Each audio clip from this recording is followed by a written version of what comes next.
What's happening, Captain? Welcome to the channel. My name's Jacob. I'm a previously top 5 ladder player in ADV OU, and I'm going to be analyzing my matches from the ongoing Jimcool Winter Classic Tournament. Let's jump right into it. So firstly, I want to start talking about this opponent right here. This is round 1 of the tournament, meaning that I don't really have any data to go off of. This guy is more or less unknown to me. His name is Pied. He was very kind over Discord, but I didn't know anything about what teams he would bring, what style he is, etc., etc. So when starting, I wanted to play a team that I'm really comfortable with, so I can kind of scout out what's going on and make sure that, I'm doing what I can to the best of my ability. And so to do that, I needed to play the team that I'm the most comfortable with, and that would be this team right here. I've played it very much on ladder for the past year or so. This is kind of like a Jinx special offense kind of thing. Now, Jinx as a lead is really polarizing because, it turns the game into a pretty simple flowchart at the beginning where, you either Ice Beam or Lovely Kiss, and, depending on the opponent, the Ice Beam KOs because Jinx is really strong, has a lot of special attack, or the Lovely Kiss allows you to, set up a substitute, Calm Mind, and then destroy whatever comes in afterwards. And there are a couple of things that can combat this, like a Lumberry lead. But, this is something that I'm very familiar with the lines for. And so it's a good way to start against a completely unknown opponent. Let's go ahead and hop on into the match now. So it's going to be Jinx versus Zapdos here. Now, what's worth noting is that Zapdos, obviously you can tell, was substituting here. But Zapdos lead oftentimes either substitutes or T-Waves or Thunderbolts or switches out. And in any of those circumstances, Jinx really isn't that afraid. It lives. The Thunderbolt, the T-Wave does suck, but if you get full parried, then that's the worst way that this can go. Otherwise, what you do here is you Ice Beam so that way the Zapdos dies or it destroys the substitute. If you Lovely Kiss into this, then you're just losing. So, you pretty much always Ice Beam here to make sure that you're winning in those situations, and you just keep Ice Beaming no matter what, because almost every time, they're going to swap into something that resists the Ice Beam, and then it's normally slower than Jinx, so then you can combat it with the Lovely Kiss coming in. This Jirachi was pretty fast, so, that was kind of scary if they got the burn on me, which is 20% chance to happen. That wouldn't be great, but I still wouldn't mind it so much. That's unlikely, and it's unlikely, and I would just not really mind getting the Jirachi asleep. So now in this circumstance, I may substitute to kind of scout out the scenario and see what is best to punish this Jirachi. But I do have a Dugtrio in the back, as you might have seen from my team builder, so it's oftentimes not a terrible idea to switch it in here to kind of take advantage of the sleeping Jirachi. They might try to wake and just kind of sit here, but my opponent was actually pretty smart in this situation, and they decided to switch out to Gengar, so that punishes my Dugtrio entry. However, against Gengar, this is special offense, so I don't necessarily need to worry about getting Will-O-Wisped. I just kind of want to swap in my Metagross, maybe take the Will-O-Wisp, and then Psychic back. And that's exactly what happens here. I don't remember if he stays in with the Gengar or not. He does not, but the Zapdos then takes the incoming Psychic, and that's not damage that I mind taking so much. And I can just keep sitting here and Psychicking because I know that this is a substitute Zapdos, so I'd really just kind of like to keep doing that until the Zapdos dies. But, I'll have to swap in the Celebi because he has no more substitutes, and I didn't want to take the Thunderbolt on Metagross. Now, this is something that I want to talk about, actually.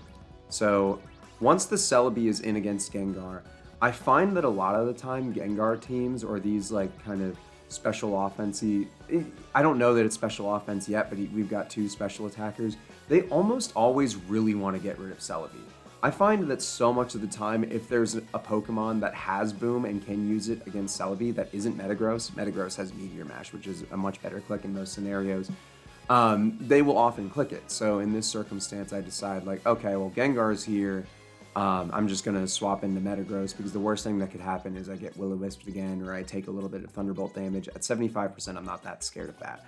So I go ahead and hop on into Metagross, and then I call the boom out appropriately, take very little, and then I'm in a great position. Even though I've revealed like a good amount of my team here, like the Doug Trio didn't really do anything, I still have that for the future with Jirachi. And this Espeon could be scary to me because I've seen a couple of Espeon sets before where more or less their main thing is they substitute, Calm Mind up, and Baton Pass that to somebody. So in this circumstance, since I'm up, I actually don't know how valuable this Metagross is anymore. The main thing that it could do, it's kind of already done.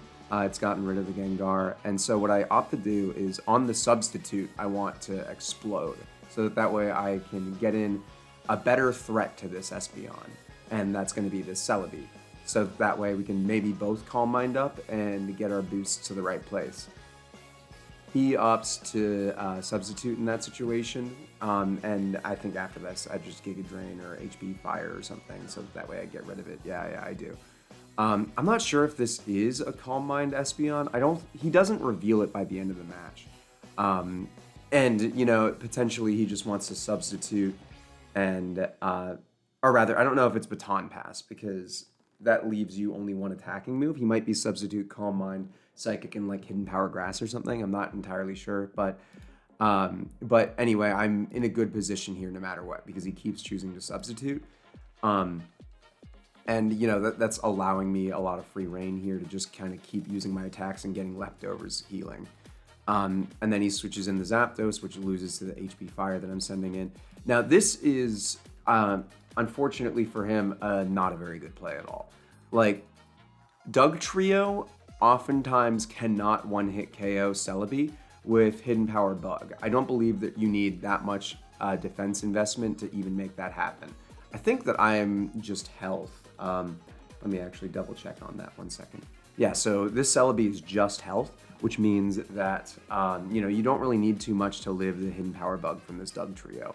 And so, you know, he goes for the Hidden Power Bug to try and take out my Celebi, which is really doing a number on his team at this point.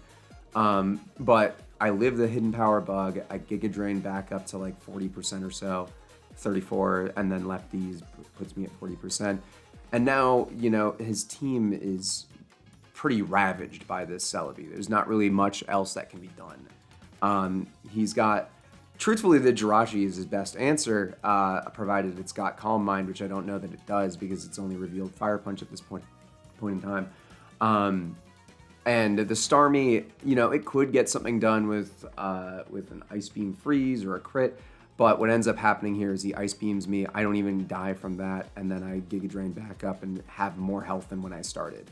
And this is really just something that he can't really come back from at this point. I'm just going to start HP firing this Jirachi to get it out of here before it wakes up. It might wake up this turn, but there's no way that it can heal. It does wake up this turn. Okay, so he Calm Minds up. And if I just Hidden Power here, there's more or less nothing that this Jirachi can do. The Fire Punch wouldn't KO me from this point in time. I don't believe this crit mattered really in any capacity. Maybe I would have less health for the Espeon coming up, and that might be a problem depending on whether or not it's running a coverage move. But you know, it really, this game is over.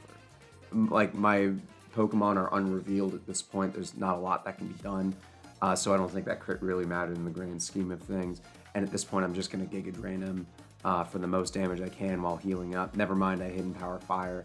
Giga Drain probably would have been better, but honestly, the difference is negligible at this point. You know, I'm pretty much won. So that's game one. I felt like I played it pretty good in a lot of circumstances, though there was some area for improvement. Like, I'm not sure if swapping the Doug Trio into that Jirachi on that turn is necessarily the best, but it ended up working out all right. So, you know, I'm not too mad about that. Now let's hop into game two.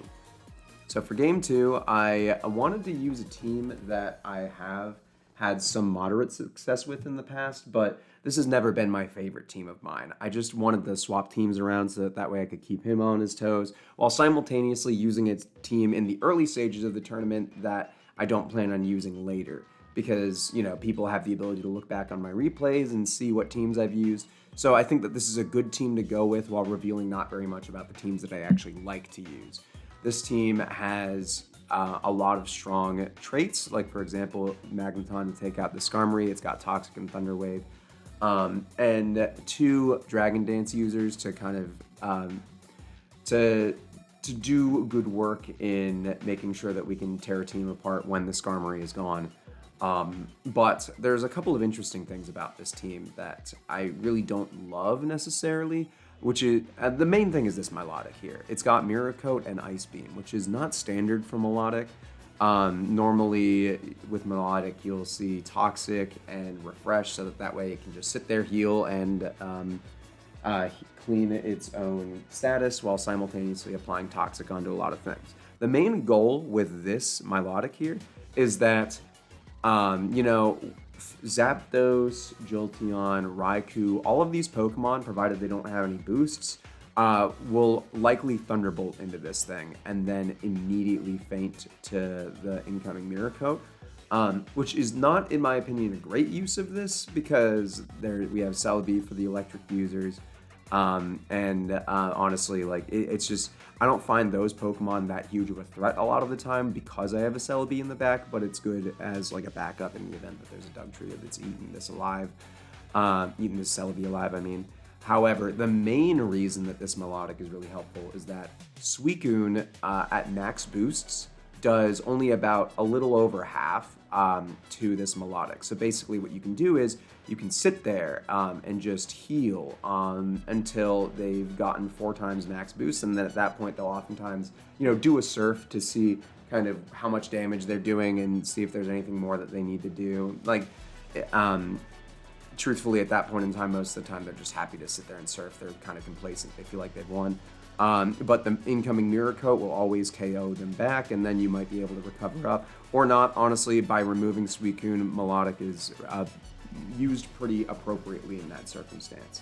So that's kind of the main goal of this team here, is to get rid of Skarmory, eat through the team, but if there's a Suicune in the back which would answer both of these threats, then we have Milotic, which can scare them out or KO them. So now let's hop into this match. You know, Pied here is definitely not feeling too great, so he's gonna go to something a little bit more spicy, almost certainly. And with that, he does with the Glalie lead, which, in truth, I really do like Glalie lead, because what it does is, you know, it sets up a spike. It will live most hits from the opposing lead matchup. Even Tyranitar, I believe it's teched to live the incoming Rock Slide, and that will, you know, then activate the Salac Berry to raise the speed of the Glalie, which can then choose to set up a second spike or explode, depending on what it would prefer. And then there's a lot of circumstances where it might be able to scare out like a Zapdos or something because of Ice Beam. So Glalie lead is very cool. I think that it's got a lot of use. However, I don't truthfully understand the play by Pied here, because he simply explodes into my Tyranitar, right? I know that Fire Blast from a special Tyranitar can KO that Glalie. Maybe it depends on the spread, but I just, you know, maybe that's what he was doing, like exploding in the face of the Fire Blast Tyranitar. That's not my set, but, you know, he doesn't know that.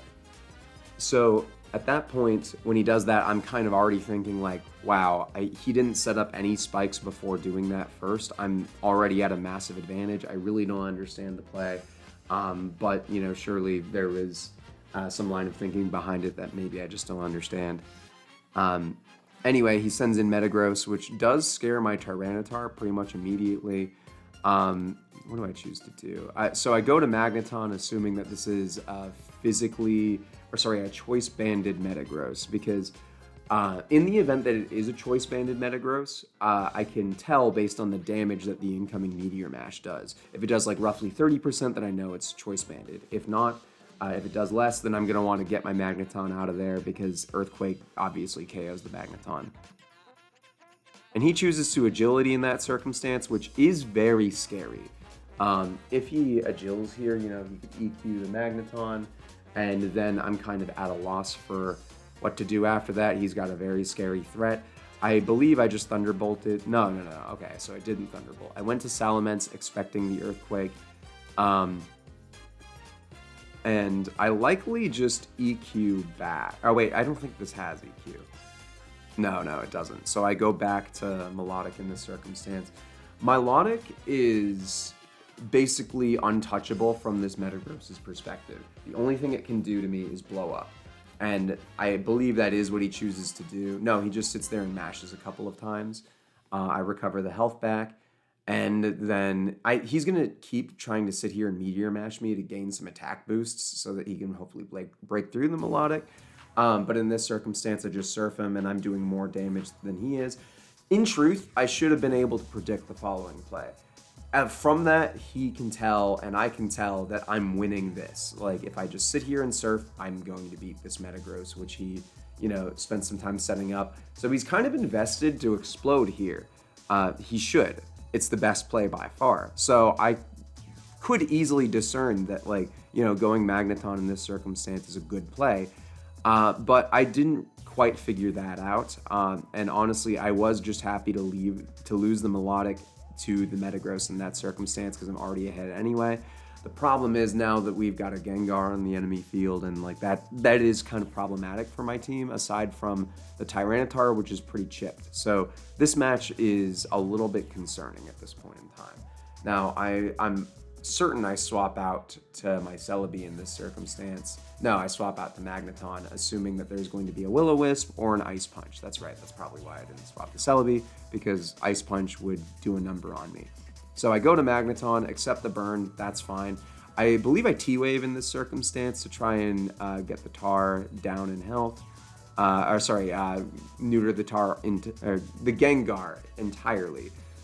Because a paralyzed Gengar is doing nothing. This is now no longer scary for my team. Salamence can run amok at this point, unless there's something bigger in the back that I need to worry about. I go ahead and Rock Slide the Gengar with my Tyranitar because that has good odds to just make it do nothing. I've got a Lumberry in the event of a Will-O-Wisp, so basically this Gengar is gone. It's going to do nothing ever again, even if it did switch out.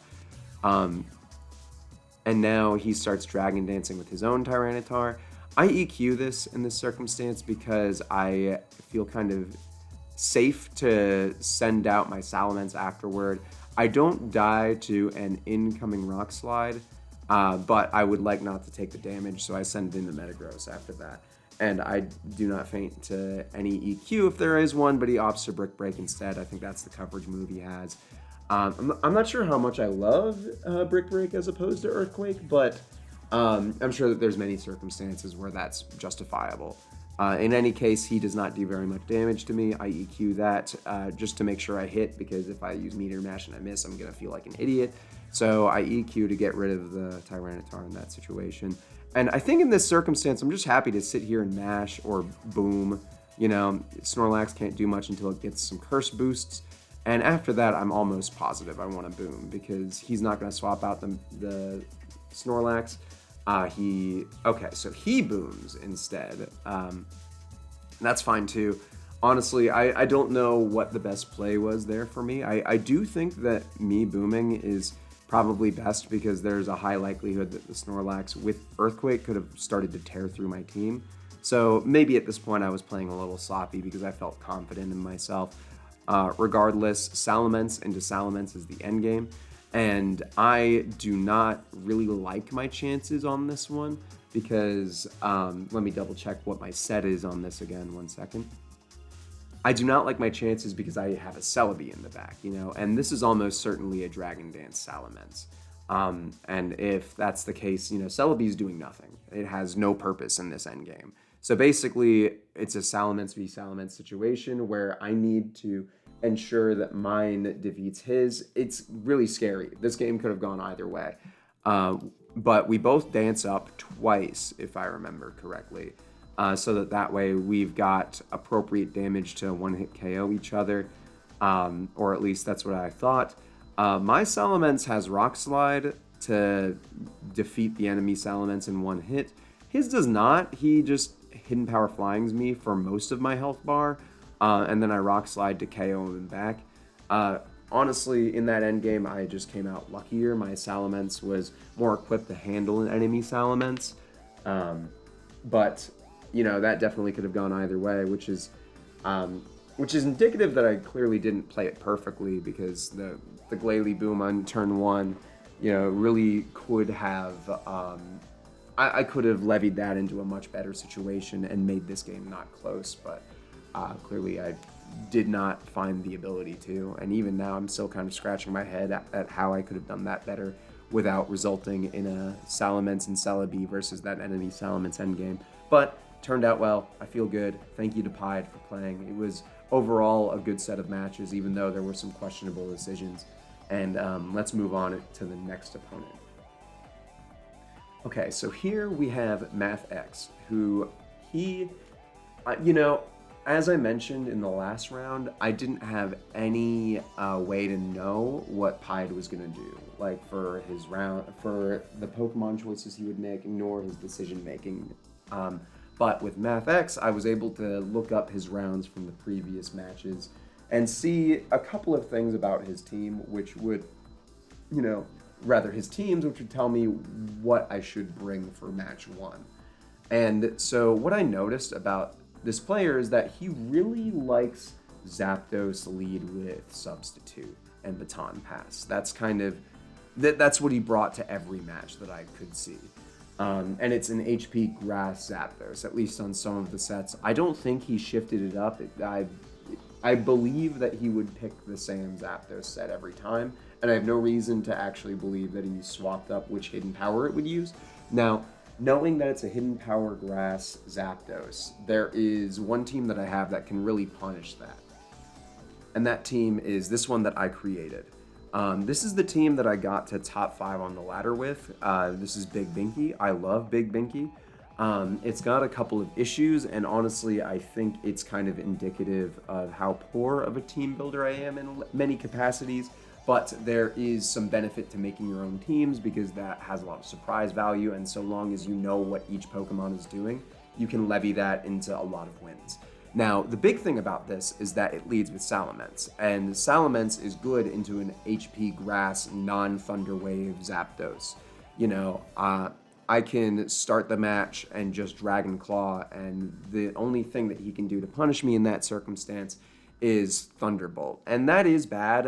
It outspeeds me, but I'm confident in this circumstance that he's going to Substitute, because in that lead matchup, you would almost always assume that the Salamence leaves, anticipating Hidden Power Ice. Zapdos should almost always scare out Salamence, but because of the prep that I did, knowing that that this player would end up using a certain kind of Zapdos, I was not scared out by it. So that's worth noting for the future. And otherwise, I didn't know the rest of his team, so I couldn't quite prep for anything else specific, but having a good lead matchup can really do a lot for your matches. So thankfully, I saw that he used the same lead every match. And let's go ahead and hop on into that match. All right. So as mentioned, it's going to be the Salamence versus the Zapdos lead. Now, I was anticipating that he would substitute here because the Salamence in every circumstance should swap out. Like, there's no reason for you to stay here unless you looked at his other replays to see kind of what he would do and what sets he has. And I guess he assumed that I would do that because he just swaps out instead. I guess anticipating an attack from me, probably Rock Slide. You don't know what the Salamence is going to do. This is a team that I didn't bring before, so he didn't know that this might be my set. It is a mixed Salamence, so, I Dragon Claw into it, and it does a lot of damage to this Swampert. I assume this is either physically bulky or just a fully offensive Swampert, which is a good sign for me because I have Hidden Power Grass to KO this Swampert in this circumstance. And this is a really good start for me. I'm now 1 mon up, and he's got nothing going. He's got a Suicune in against my Salamence, though, which is very scary for this team. This team really struggles into a Suicune, which I hate. There are some ways around it, but it's a difficult matchup for sure. I either have the option to swap in Snorlax and start building up Curse Boosts and body slamming them just to make sure that I'm taking the Suicune down a peg, or I can opt to swap in my Tyranitar with Thunder Wave. That is dubious though, because if they Calm Mind on the switch and they have Hydro Pump, or if they're an offensive variant of Suicune, then I just lose my Tyranitar for nothing. But for those offensive Suicunes, that's actually something that Snorlax can beat. But I think that I was able to look at his team and see that it was at least a Surf Suicune, so I was able to say, like, it's likely that this is a defensive Suicune, meaning that I can live the Surf with Tyranitar and then Thunder Wave him back. So that is what I end up doing there. And, you know, he gets the Calm Mind up in that circumstance, and I do live the Surf, thankfully. At this point, I'm breathing a sigh of relief, honestly. Like, because without that, there's a high likelihood I just flat out lose the game on turn 4. And that would suck. But thankfully, I made the right call in this circumstance. My prep helped me out a good bit. And, you know, I'm able to Thunder Wave this Suicune. Now I just stay in, crunching it, trying to take it, like, remove a good amount of its health, and I can send in Snorlax against a paralyzed Suicune and not be too worried. Now, this is a bit of a scary point for me, too, because I learned that this is actually a Roar Suicune, and that can also be a little scary. That means that I can't get any Curse boosts on this Snorlax, barring a paralysis. Thankfully, he roars in a good outcome for me, which is Starmie, an offensive Starmie, too, so I'm happy to just kind of sit here and Thunderbolt while this Suicune is in here. And there's not much that the Suicune can do to retort. It can Surf for half, but I'm just going to keep winning this if I keep Thunderbolting. So he swaps out, gets Dugtrio in on my Thunderbolt, which is a very good play, you know. And what's interesting about this scenario is that there is a variant of Dugtrio which can outspeed my Starmie, the full speed, full attack. Rather, max speed Dugtrio has the ability to outspeed my Starmie, and then just clap back with an Earthquake, and then I lose my Starmie, which would be very, very bad for me. But there's also a second variant of Dugtrio, which runs 309 speed and special defense to beat Blissey. So if it's that Dugtrio, then I can actually get an attack in.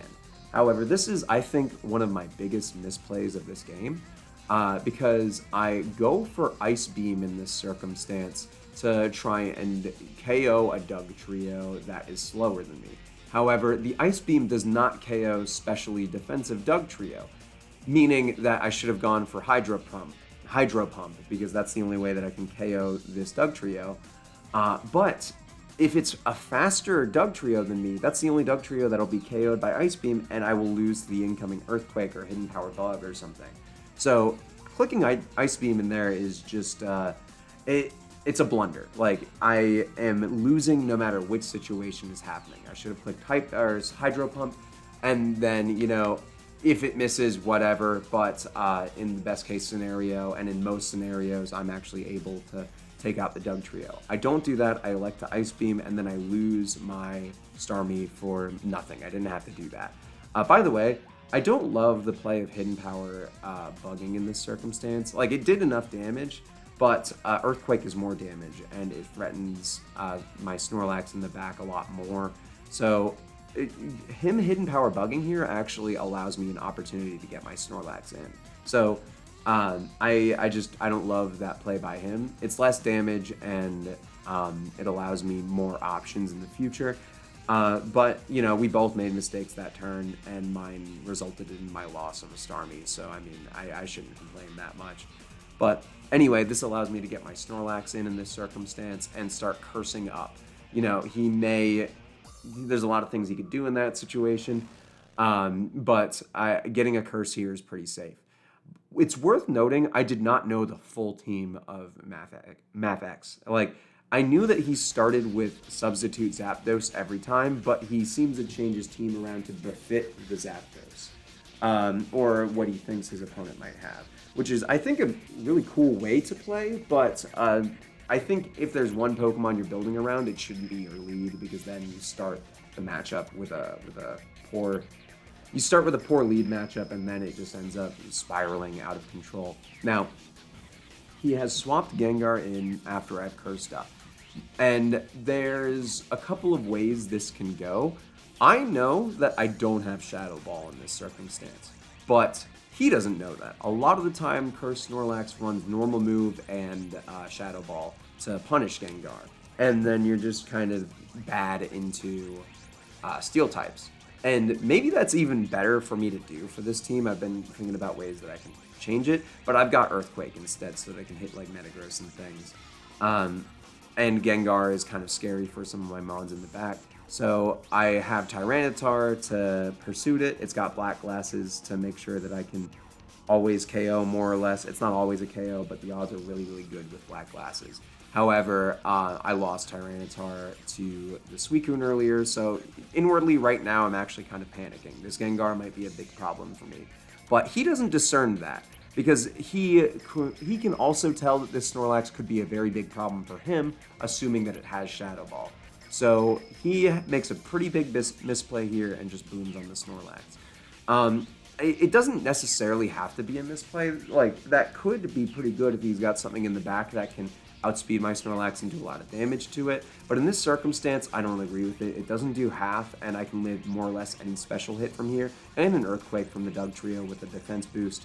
So he starts panicking at this point, and I think he throws the match because he doesn't really know what to do. But I don't even have Shadow Ball. If he just stayed in with Gengar, my plan was to rest up and just kind of burn PP, but you know, it doesn't even have to go to that.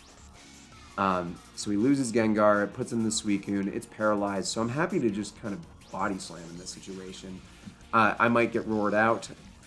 Rather, I might get roared out in that circumstance or take a little bit more damage, but you know, it doesn't matter. If I get the Suicune super low, then it's a paralyzed Suicune. It's not going to do anything for the rest of the match. But I do get a lucky crit on that Suicune, and that maybe does secure the win for me. The thing is, if he was able to get a roar out, he might be in a much better situation, but because this boosted Snorlax is still here, that kind of, it likely spells his defeat. There's not a lot that he has the ability to deal with it in this situation. He can Thunderbolt me a bunch, but I 2-hit KO the Zapdos, and it does not have the ability to 2-hit KO me. You know, see, that does 28. I might die after Sand, depending on the range, but like, I get another attack in, and I defeat the Zapdos easily. And I was right, that was a range, you know, it did 30%, so now he's got a Fori in, and I die to Sand, which honestly, that timing is really perfect for me, because, you know, Fori's not doing anything. I have my choice of what to do to punish this. I have a Magneton, I have a Fire Blast Salamence. Either of those things are really good. I think I opt to Magneton here, and I'm not sure if I really agree with this play, because I'm revealing another member of my team, and the Fire Blast Salamence could have done more than enough, but Fire Blast can miss, and I didn't want spikes set up, I guess, so I just opt to send in Magneton. Worth noting, there's only a 25% chance for this Hidden Power Fire to KO most Fories. It's possible that he was running a physically bulky one instead of a specially bulky one, and then this was always going to KO. But, you know, that also could have been another bit of luck that I got there. And now the Dugtrio is in. Thankfully, because of the way I've played this, you know, he can't Earthquake in this circumstance. Like, if he Earthquakes, then my Salamence just comes in and defeats him. So the only way he can win this is by picking a move that damages Salamence. Ideally, Rock Slide, to get as many flinches as possible. That is his only out. So he just opts to Rock Slide me. He gets one flinch, but, you know, he's not going to Rock Slide 5 times to KO this Magneton. Actually, it might have needed to be 6 times, honestly, because of the way that this damage roll is happening. But then I clap back with Hidden Power Fire, and then it's over. You know, he's got nothing left. So I am actually really happy with how this game went, because I didn't reveal a lot of this team's secrets in the replay. So I did reveal the Thunderbolt, or the Thunder Wave on the Tyranitar, and Crunch. I wish I didn't reveal that, honestly, because it didn't help me out that much. And now people know that it's a Pursuit Tyranitar, so they know that if that's against Gengar, this is going to be pretty scary. But, you know, all this to say, this is a team that I think I play very well with, and I'm happy that I didn't reveal everything, and it went pretty well. So let's go ahead and hop on into the next match. All right, so in my next match with MathX, I really, really, really wanted to just kind of bring out a team that I was comfortable with again. This is one that he would be able to see from my replays, but because I brought out a team that he hadn't seen beforehand, he has no reason to believe that I would bring this team again. And thankfully, I don't think that was made obvious to him. This team also matches up very well into the Zapdos that I know that he's going to bring again. So, that's really, really great. And otherwise, it's a team I'm really comfortable with. So I felt like this was probably going to be a good bring. All right, so let's hop into this match then. So as expected, he does bring the Zapdos that he's brought to every game. So I'm keen to just sit here and Ice Beam constantly to make sure that I'm scaring the Zapdos out. Blissey might initially seem like a bad matchup for Jynx, but actually in a lot of circumstances, Blissey is just a Pokemon that I can set up on that doesn't threaten me very much. There's a couple of things that Blissey can do. It can Thunder Wave me, it can Seismic Toss me, it could Flamethrower me if they're running that kind of Blissey, but that's not that common. Most of the time you're just looking out for Seismic Toss, Toxic, or Thunder Wave. And because I did see that there was another team that he used with a Toxic Blissey, I went ahead and substituted on turn 1 because, I think that in his circumstance, unless I substitute on this turn, trying to status my Jynx is a really great way to make sure that it's doing nothing for him. So substitute is, I think, a smart play. But if he realized that, then Seismic Toss just kind of wastes a turn for me and wastes a little bit of my health. Not a huge deal, but, obviously I'd prefer that not happen.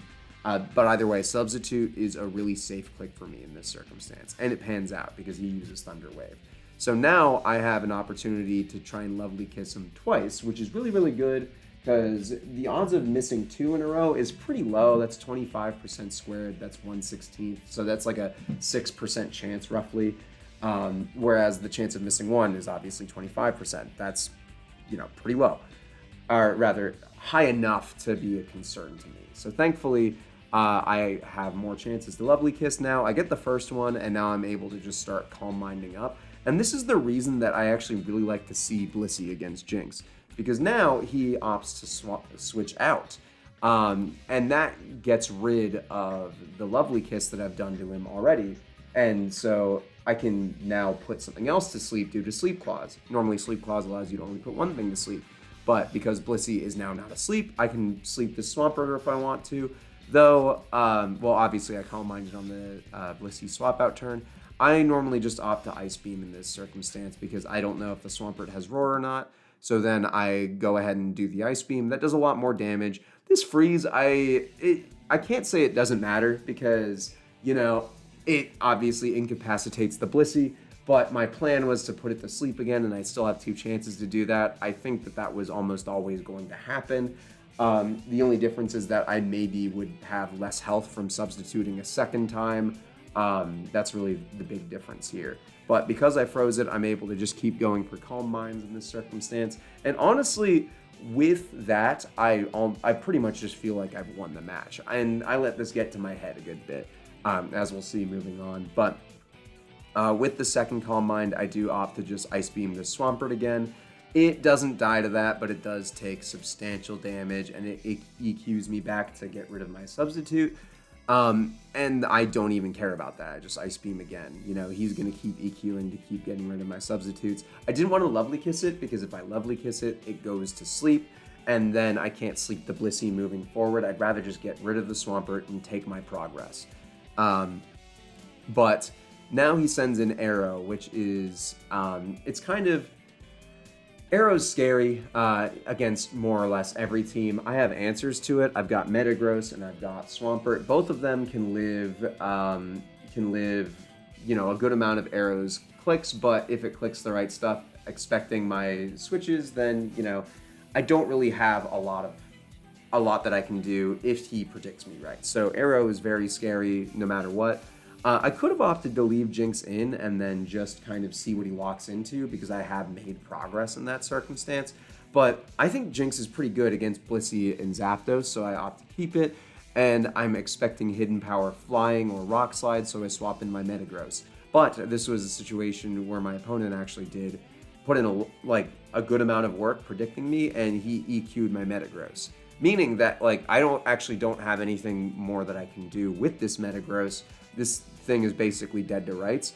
I do want to keep it around because it could be good in the future for one reason or another. It could live an Arrow Rock Slide. I could swap it in for anytime the Arrow comes in just to kind of scout out what it's doing. So I opt to switch out the Metagross and swap in a Pokemon that has the ability to punish an EQ lock-in, because this is banded. Every Aerodactyl, not every Aerodactyl you see, most of them are going to be banded.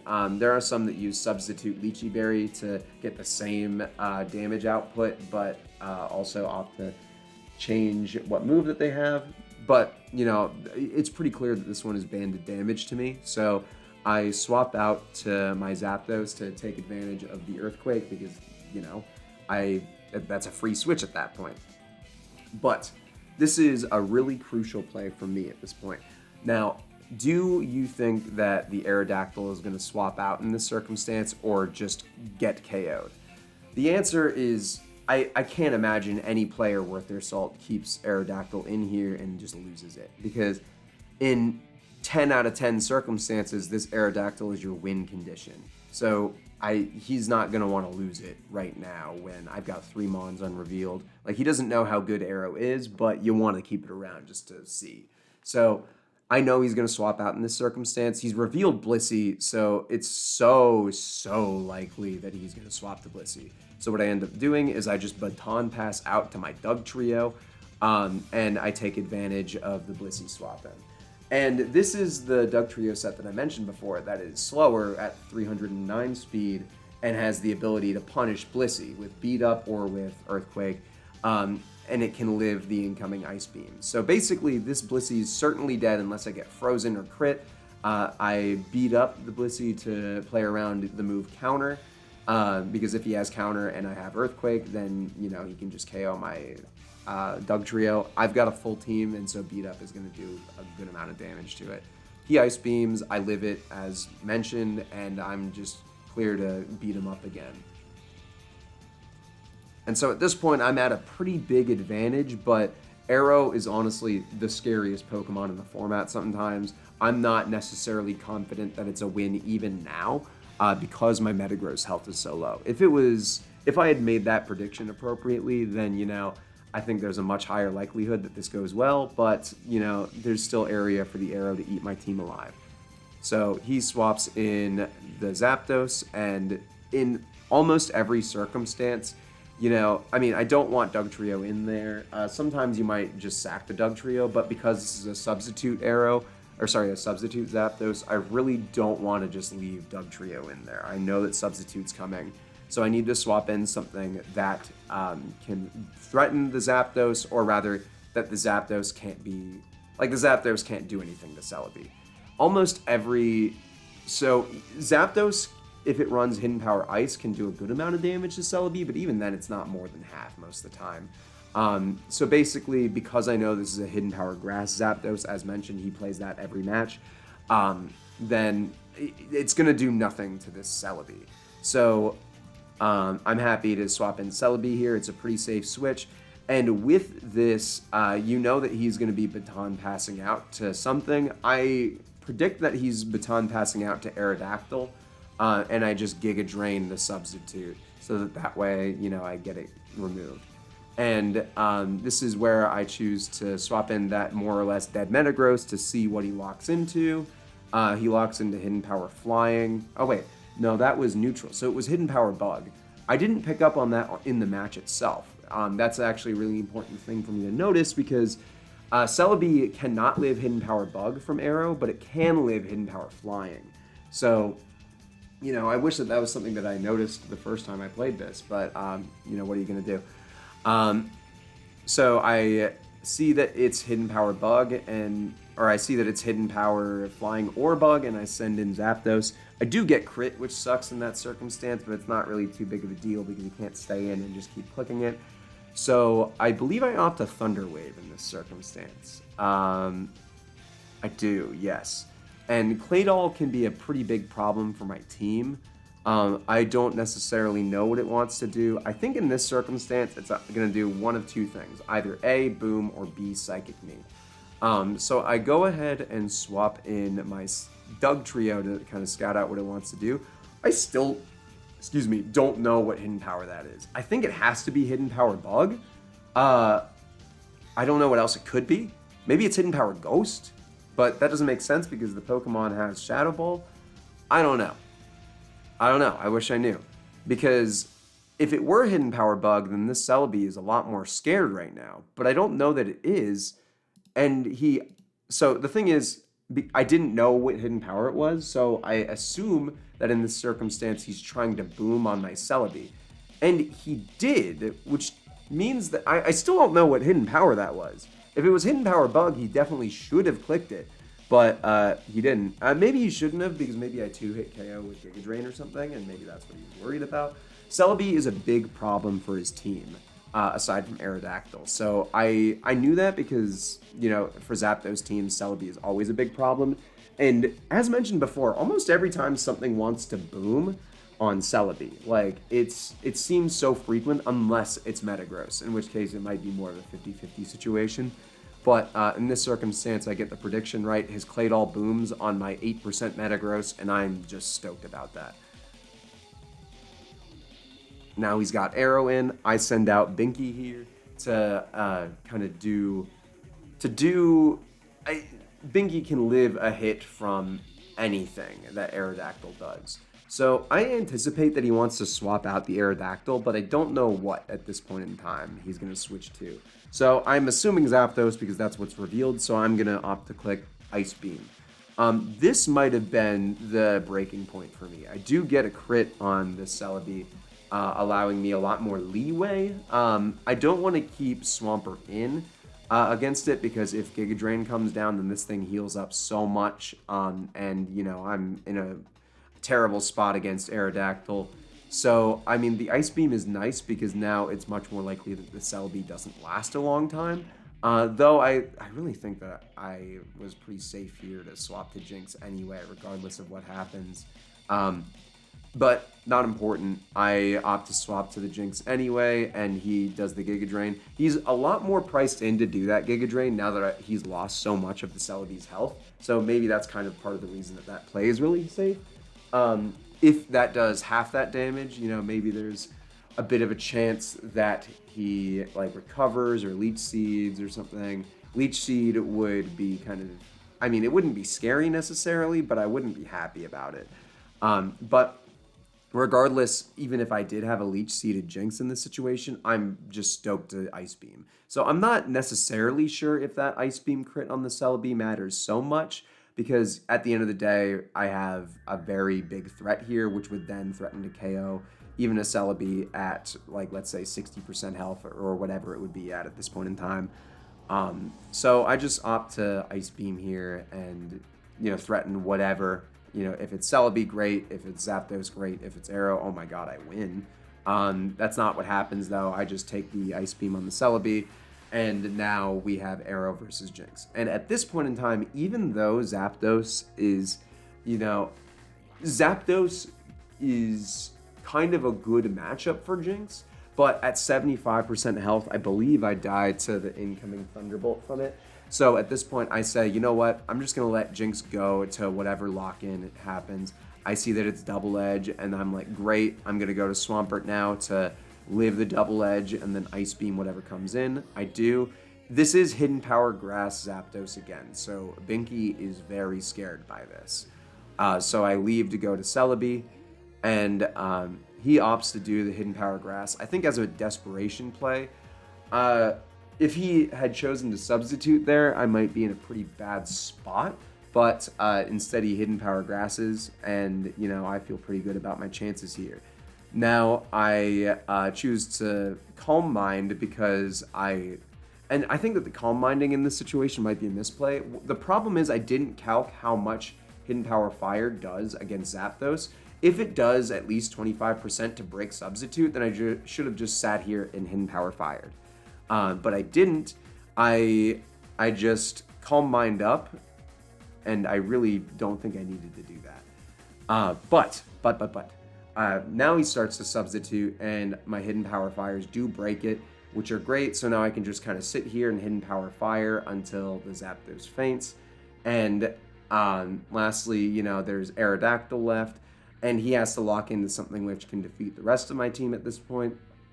I don't remember what he picks, actually. Okay, he picks Double Edge, which I think is definitely his best play. It's the most damage output that he can do, and Rock Slide wouldn't do it because of Swampert. So he does the Double Edge, and I live it. So my Giga Drain back actually is kind of huge because now I live the incoming Double Edge, and can just kind of get the KO. So I did play it pretty sloppy, I think, in some capacities. But overall, I think my knowledge of his lead matchups was enough to get me a pretty solid upper hand. I would not recommend leading with the same Pokemon every match. You can definitely build your teams around one and just kind of go for what you think fits the team style. And this Zapdos is very good, but if I know you're going to bring it every match, I'm going to abuse it. So I'm sorry, MapX, I don't know if I agree with that, though I do think you had some good plays throughout, so GG's, I thank you for the matches. That's more or less everything that I wanted to show you guys today. I think that I played all right, but hopefully I can play better in the future as these matches get harder and harder. Thank you very much for watching, and I'll see you next time.